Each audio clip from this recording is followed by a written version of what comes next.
I had them as pegged for a bottom quarter offense, bottom quarter team in the NFL. I did not see this coming at all, but they're playing out of their minds. Alvin Kamara is playing the best 2 games he's ever played in his life.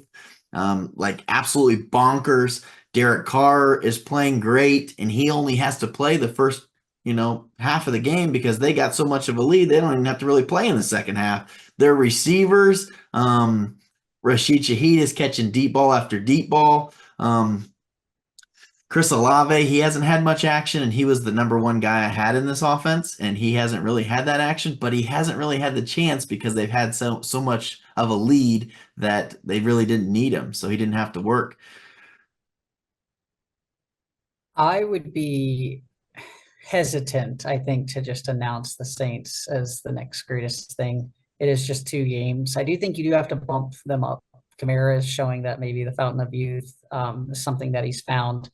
The Saints playing offense, for that contract too, Marcus. Yeah, I mean, that's a good point. The Saints do look very good. They just beat up what we thought was a good Dallas defense.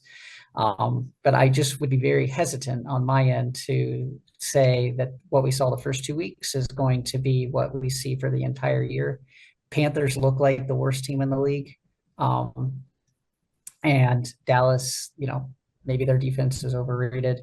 I'm going to need to see more before I start thinking that I'm going to trust Derek Carr in my lineups. But definitely for the time being, a bump up to Kamara might be, for me, a sell high candidate if I've got him. I don't know what's going on with the receivers. I don't think Shaheed can just keep up this super efficiency of catching the deep balls.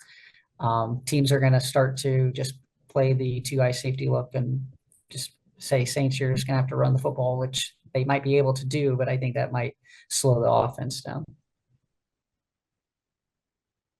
So is anybody taking them? Is anyone taking them plus 3,000 Super Bowl winners? Do we like those odds, or is it not going to do it? I think the value's gone now. Yeah, I don't see them actually being able to pull this off. I think they might win this week, but I think this is more of a pumpkin team where they might crumble towards the end of the year. They just got off to a hot start here. Okay. I hadn't heard the pumpkin reference before, Eric.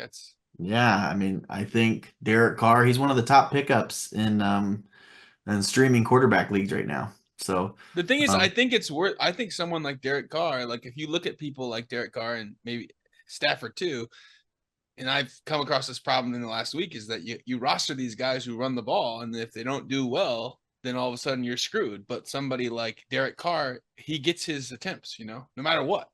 He's going to go out there and throw the ball 24 times. And then you get Stafford, he's go out there and throw 30 times. I just think that 24 pass attempts isn't going to cut it for me, though. But 12 isn't going to cut it either. Well, that's because it's onslaught every game. I mean, like, if the Saints are behind, he's going to throw more than 24 times. Like, why would he throw when they're up 30 at halftime? And they should have to play a little harder this time. They are protecting him very well. He's getting a lot of time in the pocket to be able to throw the ball. So that's another good thing. Line. The play action game is working very well